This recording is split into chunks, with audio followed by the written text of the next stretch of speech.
Treasure Demons are one of the more interesting new additional gimmicks for Persona 5 in my opinion. While undoubtedly niche and a rather underwhelming attempt to bring about element-like fusions into the gameplay in practice, on a thematic angle, the personification of ancient treasures, cursed, lost, or somehow otherwise renowned, worked much better into the narrative of Persona 5, both as equipment and as demons. These elusive treasures offer a glimpse of P5, both indulging in the tropes of Phantom Thief literature, while also embracing history and mythology. It's one of the subtler touches of the game, and one that I feel has gone largely unrecognized. This brings to mind what Persona 6 could do by returning this feature, both refining the general idea to be more streamlined, and also including a new selection of treasures hidden about in the world of cognition. Treasures that could represent the different perspectives from across the spectrum of chaos and law, and or carry an already existing association with neutrality, the natural world, sickness, health, and possibly even some of the demons recurring to represent the alignment. Today, I'll be showcasing 6 such potential treasure demons to appear in Persona 6. If you're new here, welcome. I am Bilal-kun, and I am making an ongoing series about potential inclusions of series staples to appear in the inevitable Persona 6. Check out the playlist in the link below if you are interested in this premise, as well as others that are on the way. So far, I've speculated on potential colors, clubs, animal mascots, shadow monikers, and potential uses for the color green, the color that has been confirmed by leakers to be the upcoming color for Persona 6, and in the future, I am also going to do potential aesthetics, genres, deities, personas, and locations to visit. I'm quite pleased of how a lot of these videos have turned out, and thus am planning to make this series the bulk of my content for the rest of the year, as I want to finish speculating on everything that I had wanted to speculate on before Persona 6 is revealed, if at all possible. With all that said, let us proceed with the video. I feel that it is best to start off a list like this with what has the most precedence to appear as a treasure demon in future Persona games. Dagda's Cauldron may at first glance appear an odd choice to fit, as it has never been a usable item or demon in this series previously. However, that does not mean that Dagda's Cauldron has not been an SMT at all, as it is featured along with Dagda in his Devil Children design, and plays a pivotal role as part of a side quest in Shin Megami Tensei 4 involving Dagda's daughter Brigid. As some of the lore surrounding this side quest was later incorporated into 4 Apocalypse, including Dagda himself complete with an Irish brogue, that gives a lot of precedence for this legendary cauldron to be represented as a treasure demon, especially in a game that could try and tackle the nuances of neutrality like 4 Apocalypse attempted. Now, I've made no secret that I feel that 4 Apocalypse fails miserably in this regard.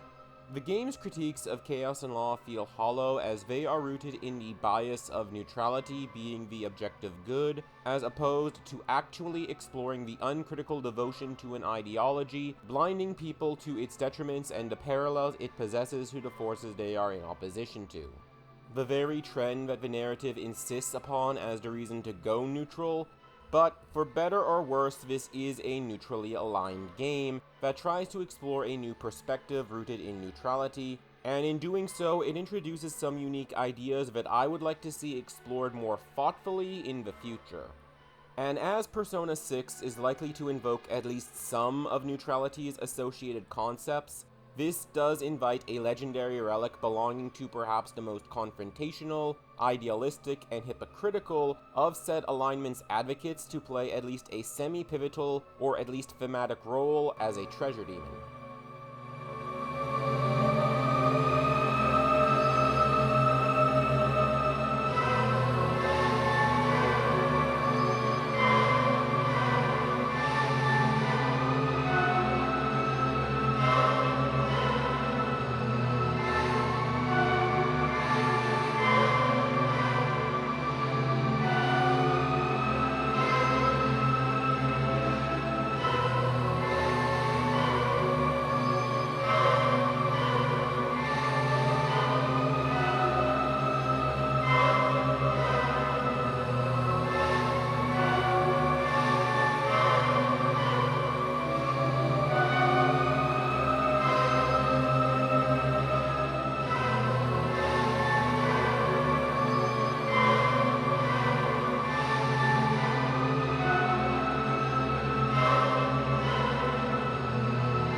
I want to cover my bases on what treasures would realistically appear in Persona 6.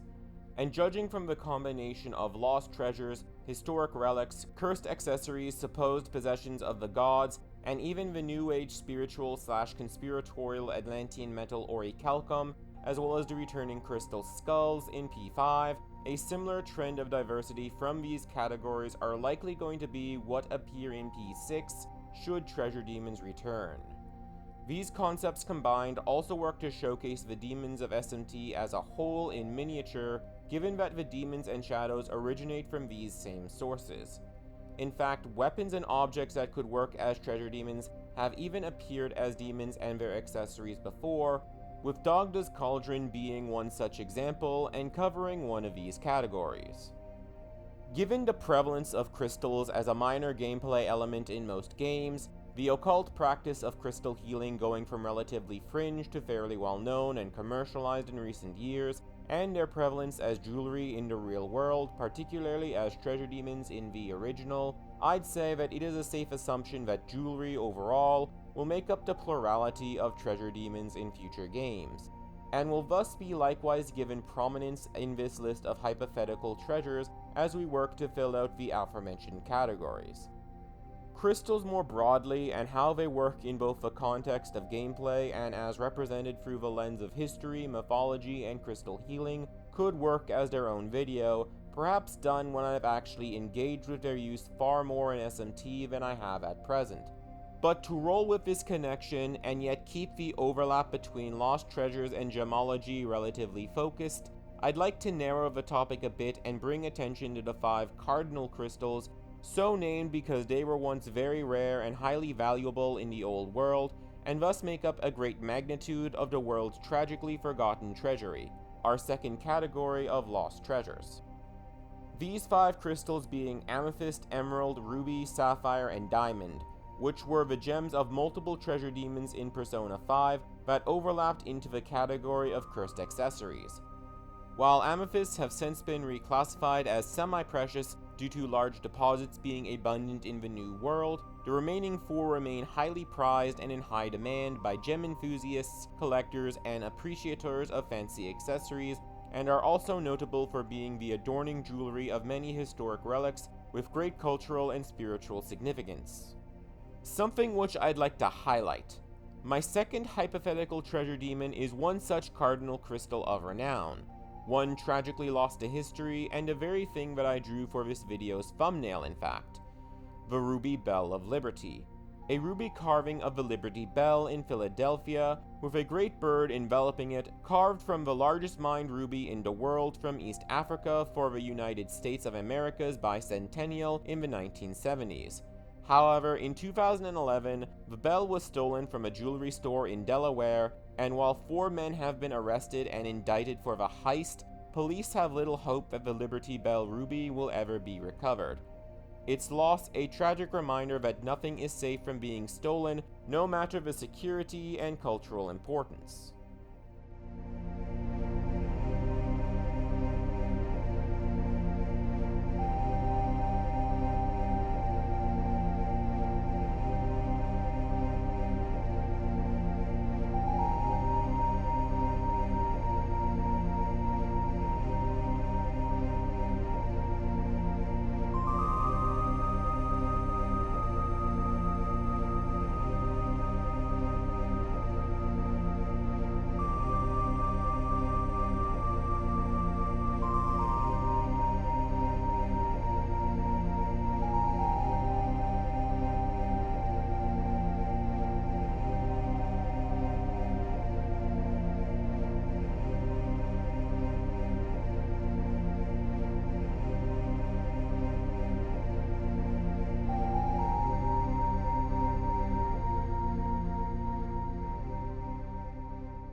The Ruby Bell of Liberty, given the context of being made in the likeness of one of the world's most enduring symbols of liberty, can be a chaos-oriented gem to complement and contrast the next potential treasure demon, Tucker's Cross, an emerald-studded golden cross which can be lawful due to the Abrahamic iconography.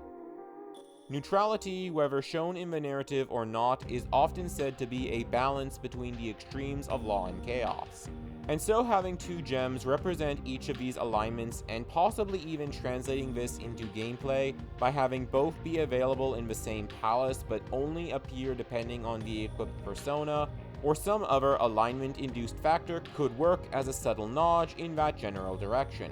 Especially since, much like the Ruby Bell, Tucker's Cross is also one of the world's lost treasures, but with a lot more questions surrounding its origin and uncertainty about its fate. In 1955, the cross was discovered by marine explorer Teddy Tucker, with its origins believed to be a Spanish galleon wrecked in 1594, and was once said to be the most valuable single object ever found in a shipwreck. However, in 1975, it was discovered that the cross on display in a museum had been replaced by a cheap plastic fake. A successful heist that would make this treasure extra fitting as a follow-up to a game where the protagonists partook in similar heists of legend, but with perhaps the goal of retrieving rather than stealing, calling back to the chaos of Persona 5 from a neutral perspective, while also fittingly being lawful due to the Abrahamic symbolism that this lost treasure was likely made to invoke, and yet not done in the name of God but of man, and with motivations more at the discretion of the player. If it isn't obvious, I am personally very interested in crystals and how various cultures interacted and saw these geologic marvels of beauty and texture as spiritual, and how these can play a role in both the broader and more focused contexts of themes covered in SMT. Something that I feel I should be more experienced with given their commonness, and yet lack due to the absence of major importance beyond the odd gem collecting side quest or as fusion fodder in some of the older games. Hence why I really appreciate the treasure demons, would like for a better variety of gems rather than just diamonds, and would like to see really unique choices be given for the treasure demons of P6.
And now, I'd like to recommend a cursed treasure, or rather something neutrally equivalent, given that curses have a more chaotic aesthetic, and thus would fit a chaos Persona game more than a neutral one, at least without a lawfully blessed object to counterbalance this concept. However, what about an object that can be either or? The Peregrina Pearl is an extremely large pearl, compared in size to a quail's egg, that has been associated with strokes of both ill and good fortune, more famously the former. The pearl's origins, however, are firmly of the latter, as when a slave dove to retrieve the pearl on behalf of their master, they won their freedom from the endeavor. When worn by the many wedded royals from both Spanish and English royalty, however, the pearl becomes associated with the ousting of regimes, extinction of lineages, and the untimely deaths of wearers. Typically, as the superstitious like to point out, after the wearer has married, does their luck turn to the realm of misfortune, but not always necessarily so, and not all instances as dramatic as the abdication of the kingship of Spain by Napoleon Bonaparte's brother Joseph. In 1969, the pearl was sold to Welsh actor and 7-time Academy Award nominee Richard Burton as a Valentine's gift to his wife Elizabeth Taylor. A duo that led an infamous relationship of ups and downs, with Taylor having married and divorced him twice, and Burton being one of 7 husbands from her lifetime. They are even the ones who had the pearl fitted into a more snug necklace, as the gem had previously been infamous for falling out and getting lost for brief periods of time. This one modeled after the necklace of the portrait of Bloody Mary herself, having mistaken the Tupor pearl seen in the portrait for the Peregrina pearl, but in actuality the Peregrina pearl was found 21 years after Mary I's death. At present, the Peregrina pearl isn't exactly lost. It was just sold to an anonymous buyer in 2011 who hasn't come forwards, and the gem has thus far avoided any limelight. The interesting trend of being cursed for couples but the opposite for singles could even translate into gameplay, as when itemized into itself, the Peregrina pearl could provide a great buff to the user when equipped with a persona whose mythology or history denote them as single, but crippling if equipped to a persona who is married to someone else or somehow otherwise associated with love and intimacy, like succubus and the whole of the lover's arcana. Perhaps even do nothing at all, or a random minor effect when the player has equipped a persona disassociated with this concept. Something that could be a great risk-reward factor to have this item equipped.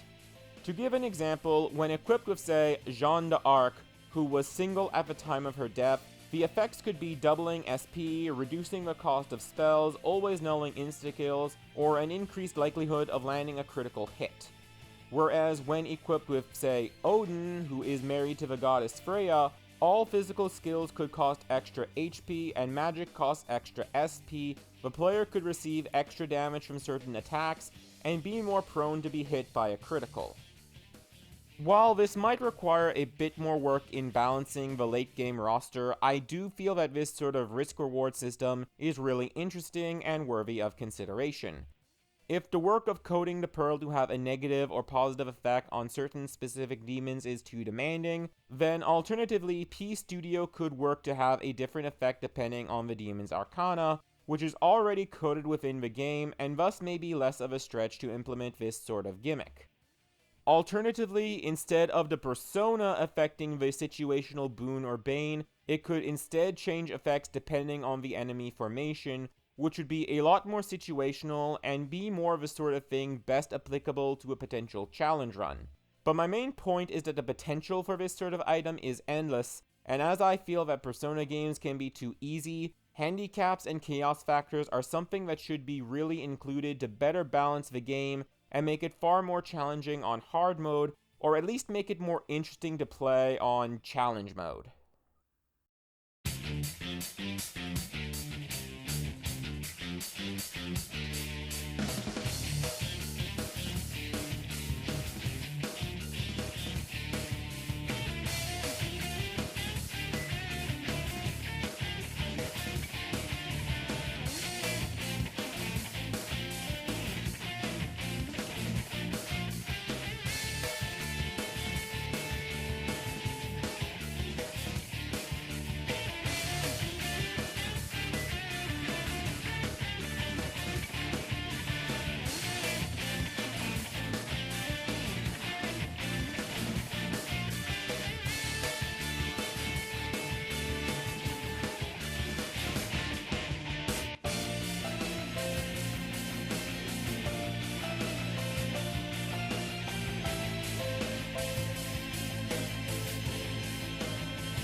Alright, so with the Peregrina Pearl, I've covered 3 of the 5 major categories that I wanted to tackle.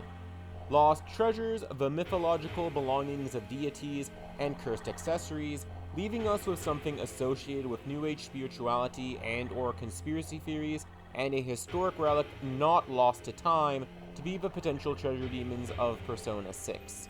And for an ancient relic, I'd like to look at ancient Egypt specifically. While infamous today for its status as a vast desert with looming sand dunes, once upon a time the land was actually a lush savanna, and was so for most of the Egyptian Empire's existence, making an ancient Egyptian treasure the perfect allegorical inclusion for a game that many have suspected could incorporate the growing anxiety of climate change into the narrative, and there are many potential treasures to choose from. To the point that it's somewhat odd that none of them were chosen to be the relic in Futaba's palace, as opposed to a ceremonial slab of sandstone used in the coronation of United Kingdom monarchs. My personal pick for this list, the Iron Dagger of Tutankhamun, is extra noteworthy as it could have been an ideal weapon for Joker given the protagonist's aesthetic proclivity towards concealed weapons, especially daggers by default when itemized. While at a glance an iron dagger may not seem especially noteworthy, the ancient Egyptians seem to disagree, given that this dagger's sheath is solid gold, and once you know the history, many questions are raised about this peculiar find. For starters, the iron used came from a meteorite, and the pharaoh who the dagger was buried with died 150 years before the start of the Iron Age, meaning that at the time, iron was considered a noble, precious metal, as rare or even rarer than gold was. And of course, there is also the question as to why the Boy King, a pharaoh that his successors made attempts to erase from history, was deemed important enough to have such a rare treasure. We don't know the answers, and new questions arise as recently as 2022, when chemical analysis has even raised doubts on whether or not the dagger was forged in ancient Egypt at all. These many mysteries make this piece of history as enigmatic as it is fascinating, and the subject to many theories, but many would say range from viable to fringe, such as that the dagger was a wedding present to the Boy King's grandfather, or that the dagger's origin as extraterrestrial point to alien visitation and involvement. All things that could play a role, story or thematically, in Persona 6.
And this brings us at last to the New Age spiritual / conspiratorial treasure. A truly breathtaking category that I sorely miss from the earlier games, be it in the demons or in the narrative, and which barely persists in modern games. Even the inclusion of Orichalcum in P5S feels miraculous given the dearth of acknowledgement that this category has come to be represented by in recent installments. I understand that we live in a highly polarized time where conspiracy theories have become politicized alongside New Age spirituality and co-opted by insincere politicians, influencers, and businessmen to grift the believers of into voting conservative, and that these newfound optics to cause them to be associated with unnervingly blatant bigotry. But personally, I feel that this is all the more reason to really delve into the conception and mindset of conspiracy theory culture, as well as the instances when a conspiracy theory is proven a genuine conspiracy and what that says about the current political ecosystem. Greedflation, the accusation that large corporations jack up prices of things to keep them artificially high to maximize profits, was once considered to be a fringe conspiracy theory, but is now known to have been true, having become so blatant that it was undeniable during the pandemic, and further investigations would reveal that this was not a new phenomenon, but rather a pattern of behavior going on for decades. And similar trends of deeming real-life instances of corporates and governments doing very real harm all too often have been dismissed as conspiratorial, leading these entities to be allowed to get away with their crimes for decades. Heck, climate change itself was literally a conspiracy theory at one point, as big corporations made big money off of polluting and attempted to silence the science that was showcasing its long-term damages to people's health and the planet, and so lobbied to discredit whistleblowers and their supporters and believers. A campaign that is still ongoing, with climate change existing being called a conspiracy theory by oil-funded grifters such as the Daily Wire. And that is just one associated with the topic of climate change, a likely direction for a green persona game to address. And this dynamic of conspiracy theories being true and oppressed, or the aesthetic of them being co-opted to discredit legitimate science, would be an interesting and relevant angle to tackle.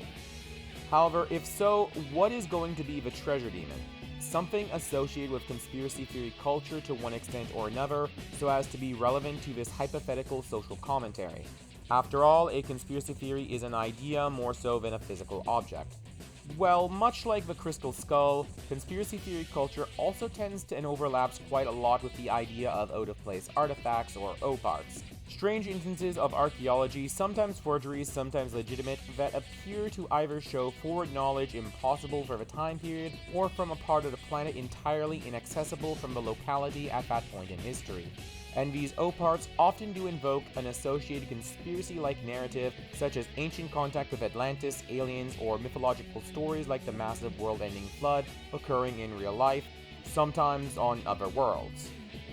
I could make a whole list on oparts alone, from the sarcophagus of Pakal to the Baghdad Battery, but to try and tie a single opart that could be representative of conspiracy theories holistically, the pros and cons of deeply held suspicion towards the powers that be, and the constant questioning of what it is we think we know for certain, and combine that with a general association to climate change due to the circumstances of its discovery, then it would be this enigmatic bell, supposedly found in coal by a 10-year-old Newton Anderson after accidentally dropping a large piece meant to keep his family home warm in 1944. The brass bell discovered inside a lump of million-year-old sedimentary rock has been tested as being handmade. The craftsmanship seemingly quite old, and as Anderson himself has passed a polygraph test on his story, implying that there is a great deal of truth in its odd and accidental exposure. While this may indeed be a legitimate relic, many questions of how it got where it was and where it actually originates from are made difficult to study and verify, as its ownership by a museum called Genesis Parks, a creationist museum rather protective of their displays and the associated narrative of them and other biblical text as historic. Side note, creationism is a religious belief that a deity created the world and life as explained in scripture, usually but not always Christianity, with the timeline from the King James Bible taken as literal, thus placing the age of the Earth at around 6,000 years old, despite evidences that state an older Earth in fossils, radiocarbon dating, and the fact that civilization itself is far older than this proposed timeline's origin point.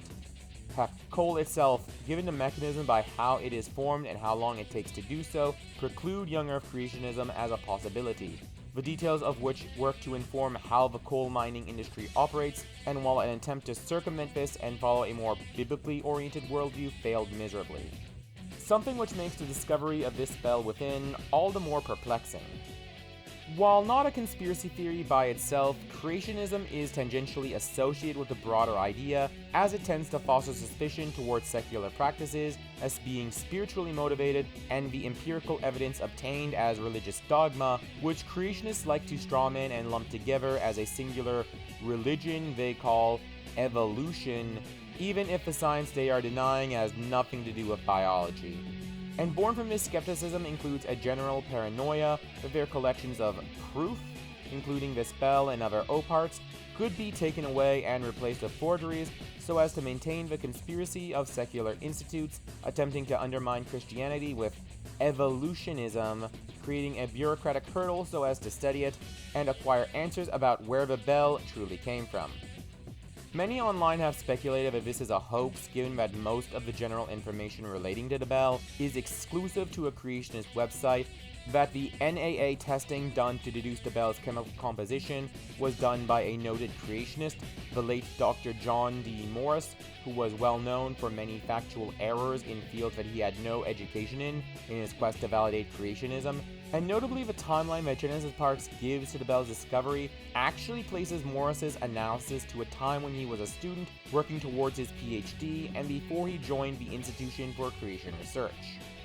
Genesis Parks also claims that the bell was on display at the San Diego Museum of Natural History, who even made an offer to buy the bell, but were denied. A snippet that has no attached source and which I've been unable to independently verify, though it has been reported in other articles that report on the bell. But assuming this is true means that the Creation Museum is purposefully preventing the investigation into this opart by secular institutes and interested parties, who wish to see the mystery solved but are prevented, as such revelations could work to delegitimize the flood hypothesis more than already has happened.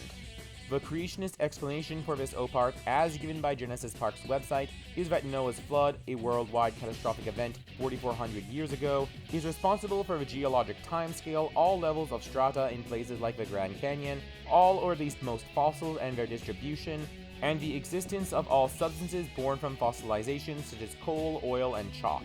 And that because human civilization was already present before this flood, that this bell and other oparts found within rock are the remains of ancient civilizations that ended when the flood hit, and that these relics ended up where they were found by the circumstances occurring within the global flood, condensed in coal that formed in the aftermath in the bell's case.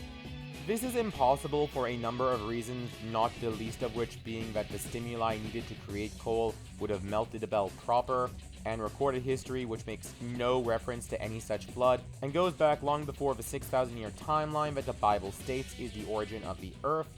However, while evidence for the bell's favor of legitimacy is scarce and secondhand, the fact that Anderson did pass a lie detector test does mean that there is at least a possibility that the bell being found in coal is legitimately a factual detail, leading to the questions of how it got there and why, as well as what the bell actually is.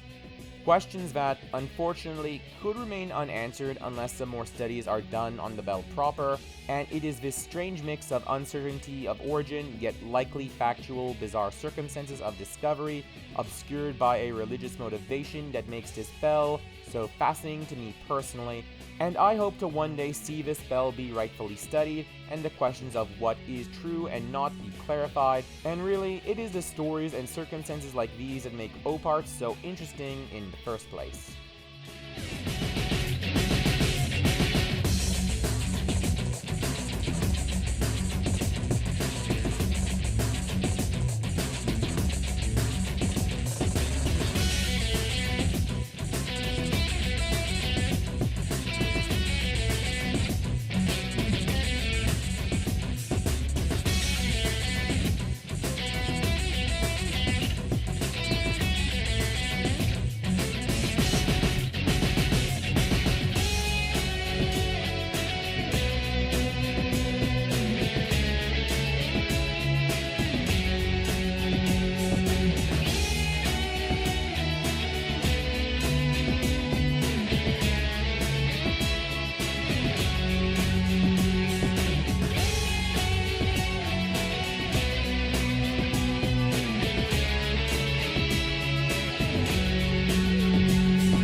This video took unexpectedly long, but as this was one of the big what ifs that I wanted to do for Persona 6, I'm really happy to have it out. And I hope to do another big 6 potential for Persona 6 video in the near future. I actually had a lot of fun drawing these treasures, which I didn't quite expect, and I'm hoping to save up enough to buy a drawing tablet this year so that I can just record myself drawing rather than scanning something I did into the computer and then cleaning that up to make a workable image like I did for this video. Let me know what you think of this style down in the comments section, by the way. I have next week's video mostly recorded already, so it shouldn't be delayed if I get sick or get called into doing extra long hours for work this week. And until then, if you are new, perhaps you'd care to check out some of my other videos on screen now.